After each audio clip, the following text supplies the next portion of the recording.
I'm here today to do my October reading wrap-up, and I'm going to get right into it. I had a fairly good month of reading, although I struggled a little bit to find those books that I just absolutely fell in love with, but I still enjoyed several of my reads. Okay, so I'll start off with my Victober reads. I read 4 books, or I read 3. I finished 3, and there's 1 I'm still reading currently. So the first one that I finished for Victober was the nonfiction about Florence Nightingale, The Courageous Life of the Legendary Nurse by Catherine Reef. And I've already reviewed this book in my Channeling Florence video, so I'm going to link that down below in the description box so you can go ahead and hear my thoughts there. Overall, I found this book to be quite easy reading, really interesting way to depict Florence's life. And there was one fun little coincidence that happened while I was reading this book, and that is that it talked about Elizabeth Gaskell, who I coincidentally was reading her book North and South for Victober as well. And while Florence Nightingale was not staying with her parents but was living elsewhere, Elizabeth Gaskell went and stayed in her parents' home and was writing North and South. So I found that little coincidence to be a really fun serendipitous part of my Victober reading for this year. I didn't have any idea that Florence Nightingale knew Elizabeth Gaskell, or that Elizabeth Gaskell had written part of North and South in her family home. So that was a really fun connection that the books had that I discovered early on. So if you're looking for like a brief biography of Florence Nightingale with a lot of lovely images, I would recommend this one. So the second book I finished for Victober was North and South by Elizabeth Gaskell. And I think I have an interesting understanding now of Elizabeth Gaskell's writing style, having read Wives and Daughters last Victober and having read North and South now. I had a feeling when I read Wives and Daughters that I would like North and South more. And I think that I definitely had the potential to like it more, and parts of it and some of the style of writing I did like more. However, I think as a whole, my connection to the characters was stronger in Wives and Daughters than it ended up being in North and South. And I think that was a result of Elizabeth Gaskell's writing style and how she chose to depict Margaret as her main character. I really liked Margaret. It wasn't a matter of disliking her, but I didn't like the way Gaskell kind of veered the narrative into these other men to tell her story, particularly with Mr. Bell. I didn't like how he was telling us his impressions of Margaret instead of us getting her internal story and her build-up. And the other problem I had with it was this the typical kind of Victorian romance format, which is that you spend so much time with the building of the romance and the forks in the road that get thrown in to keep the lovers apart, and then they finally get together. But in Elizabeth Gaskell's case, she waits right into the end to get them together. And for me, I'm more interested in the after that part than I am about the getting to that part. So I think after reading Jane Eyre earlier this year, reading Pride and Prejudice in the summer, and then reading North and South in the fall, I am a little bit tired of that format. And so I think what this has taught me for my future Victober and for my future classics reading is that I'm not going to be reading more Elizabeth Gaskell. And at this point, I think I might try Cranford at some point, because I think it's more about the ladies and their gossip and their talking in the town. So I'm still on the fence about it, but I'm definitely gonna not read any Elizabeth Gaskell for the immediate future. I feel like I have explored her writing style enough to understand her way, and I'd like to explore some other ones for future Victobers.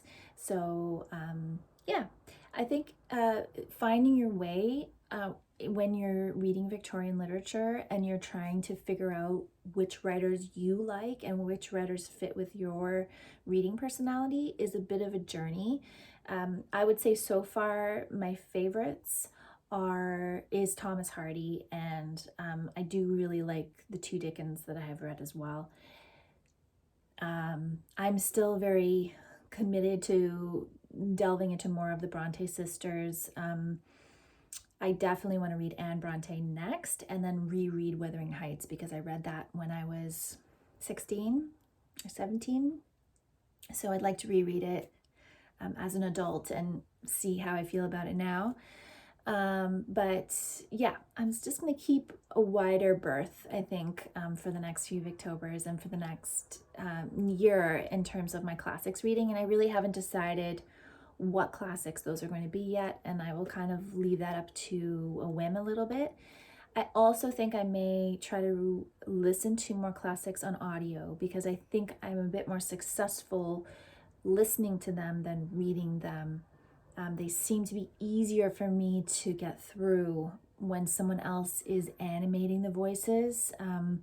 I did get a little bit tired in the middle of North and South, and that same thing happened in the middle of The Picture of Dorian Gray, where I got a little bit fatigued with the narrative voice, and I struggled to push myself to get through those points of the books. And I think when you're listening on audio, you can just kind of zone out a little bit on those parts, and then like kick back your alertness when you hear a compelling quip or like some nice dialogue. So yeah, that was an interesting thing to realize as well. So The Picture of Dorian Gray, I just finished this today, and overall I did enjoy it. I listened to an audio collection of Oscar Wilde's short stories, which he wrote as like stories to be told at parties last year, and I loved it. It was so entertaining. It was so much fun. This was very good, and I really did love a lot of the themes that he explores in here. I think sometimes the execution for me was just a bit drawn out, and I wanted more of the pacey witticisms with the banter of the dialogue to be the more higher focus of the book. But I do like the moral ideas in here of, this idea of keeping your youth and what you sacrifice for that, and the separation of your soul from your body and being able to push your actions away from you and not take responsibility. There's a lot of really interesting themes that Wilde explored in this novel. So yeah, I'm really glad I read it. But again, I think I may have enjoyed it more on audio. So I'm going to keep that in mind for the future with all my classics reading. And so the fourth book that I was reading for Victober was The Wonderful Adventures of Mrs. Seacole in Many Lands by Mary Seacole herself. This is her autobiography, and I am not quite finished this. I am just a little over halfway in this one. So I definitely will be finishing this next month, but I thought I'd talk about it now. So, this was written in the 1800s, and so there's a lot of terminology in here that is not used today, and is considered offensive and prejudicial ways of speaking today. So I just want to preface that for anyone who's considering reading this, that words like the N-word are used in here. There's definitely prejudicial things said towards her terminology around certain people that she interacts with in this time period. Her life was absolutely fascinating, and I am amazed and so pleased that this book exists for people to find and to read about. Because I think one of the benefits of a book like this is that it shows you the diversity of time and the diversity of humanity always. I think when we think about the Victorian era, we get very caught up in the idea that it's all about lords and ladies and hunting parties and you know, the fun things, the kind of, you know, dramatic and, you know, entertaining things. But really there were real people living their lives and having really amazing, adventurous, courageous lives, and Mary Seacole's life was like that. She didn't have a lot of money. She had a lot of determination, a lot of passion about what she was good at, and she made a way for herself in the world that is fascinating to read about. She describes, you know, a working class of people here and their lives and what they were doing and how she determined to make her life you know, what she wanted it to be and what she believed she could give. And she had such a wonderful reputation for her caring, her healing. I think that as a person, I totally get why she's being talked about, why she's applauded. And I think that her reputation should be wider known because of all those things she represents. So it was really fun. I discovered this book and Mary Seacole herself only this year when I was doing my research about Florence Nightingale, because Mary Seacole had applied to be one of the nurses who would accompany Florence Nightingale into the Crimean War service. She was denied that, and she wasn't denied it specifically from Florence Nightingale herself, but from one of Florence Nightingale's helpers. And when she herself arrived in the Crimea, she was going to the front lines, and she stopped at the hospital where Florence Nightingale was working and had a letter of introduction from a colonel or someone who she knew, who esteemed her, and presented that letter to Florence Nightingale. And Florence Nightingale was like, "How can I help you? You know, what do you need from me?" And Mary Seacole said, "I just need a place to sleep tonight." And, you know, Florence Nightingale was like, "Of course," and found her a place to sleep. And so again, is really, you know, I was really interested in understanding those connections and connecting the dots. So where I am in the narrative right now, she's still in the Crimea. She's helping the soldiers. And so she would kind of set up these kind of like houses, kind of like a restaurant slash lodging, where people could come and convalesce if they needed her help. She could administer medicines, help them heal. And then she would also provide food and comfort to people as they were moving through. Again, really fascinating. If you are interested at all in Victorian nonfiction, I would recommend this. I think it's really a great way to understand kind of life from a different perspective than a lot of the ones that are offered up in the Victorian literature that I've read so far anyway, and that seems to be the most popular. The next book I read for LGBTQ History Month, which is this month in Canada, October, is Gender Outlaw by Kate Bornstein, on men, women, and the rest of us. I thought this book was pretty phenomenal. It was written in the early 1990s, and I was just so absorbed by the questions that she raises in this book. She spends a lot of time covering the idea of a third gender, okay? And she doesn't call it non-binary because I don't believe that terminology was fully realized at this time in the history of LGBTQ rights and development. And so reading it in 2020 is very interesting because I feel like we have this third gender now that is called being non-binary. And so she was pushing for that, and she had a male to female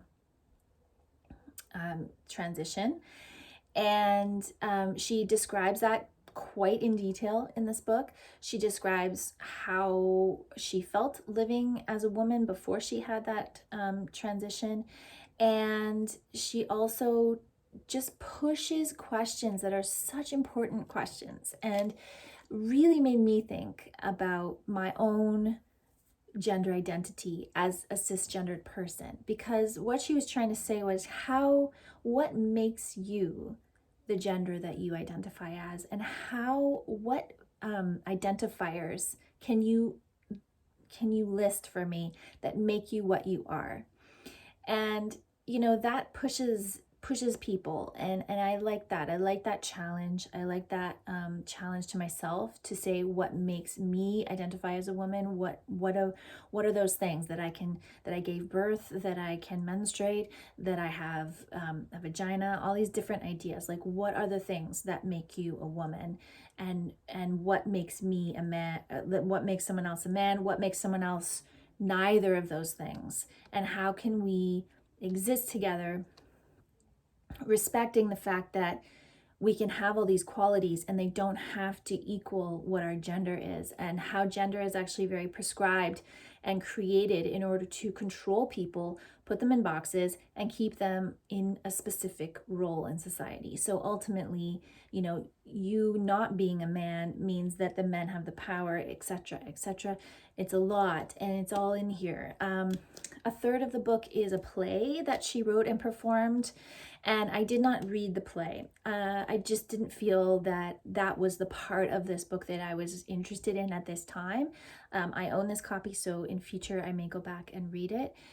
The text is arranged really interestingly in this book.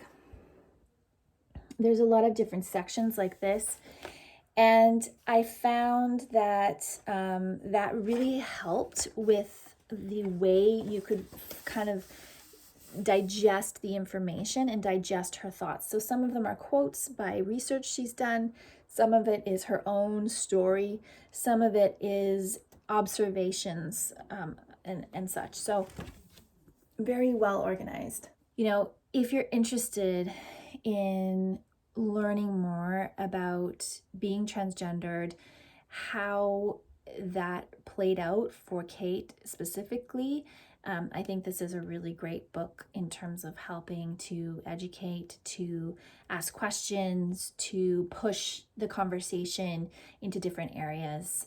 So yeah, really great read. So my audiobook for October was Lincoln in the Bardo by George Saunders. I feel like I read this book ages ago. I listened to it for the first few weeks of October, and it feels like it was ages ago I finished it. Okay, so if you're not familiar with this book, it is very award-winning, very much acclaimed, and I listened to it on audio. It had a lot of celebrity narrators. It had over 160 narrators, and that was kind of something that was very like, oh, over 160 narrators, as if that was a great thing about the book. And it actually made me struggle quite a bit because the changing of the narrative voice constantly I found quite jarring at the beginning because of the way this book is written. It's told in quotes when you are not listening to the voices of the spirits or the ghosts in the graveyard. You are listening to quotes from other texts telling you the story of Abraham and Mary Lincoln right before they lose Willie, their son. And you hear their story mostly through these quotes, which again, at first I found very hard to get into. But then once you get into it, once you understand the rhythm, I found it was quite interesting.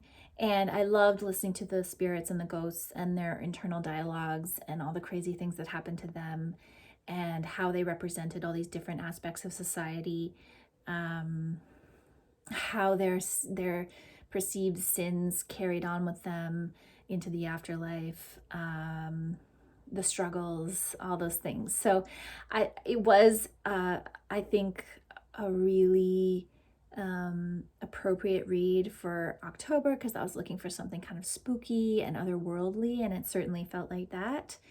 I thought it was, a really interesting exploration of the afterlife, what we hang on to as humans, grief, an interesting, you know, kind of exploratory way of writing where you're not, you know, the narrative is kind of, it was very choppy in some ways, but I think if I would have been reading it in text, I probably would have had less problems getting into it. I think the narration just, it was hard. I mean, when someone's reading 2 sentences and then it switches to another narrator, that's a bit jarring, I think, rather than interesting. But again, you know, I finished it and I thought it was a really interesting read. And to wrap up, my last book that the last book that I'm going to talk about today is The Reluctant Fundamentalist by Moshin Hamid. I read this book as part of my 12 authors to revisit in 2020 list, and I was not disappointed with this book. I actually did a full review on it in my Dewey's 24-hour reading vlog, so I'm going to link that below because it has an excerpt that I read and like much more in-depth thoughts than I'll leave here. It is basically a narrative of a Pakistani man who went to Princeton University, started doing his job in New York City at a prestigious firm. 9/11 happens and he has to reevaluate his position as a foreigner in the United States. It is told as a narrative, him telling his story to an American who is in Lahore, Pakistan, in a cafe. And I thought it was very well done. I was very absorbed by it, and I really, really enjoy Moshin Hamid's perspective and way of writing. So I would really recommend it. And that is what I read in October. Overall, I had a really great reading month. We'll definitely be doing Victober again in the future. And I want to thank you very much for watching. And I hope that you had a great reading month in October, and I'll be back again soon with another video.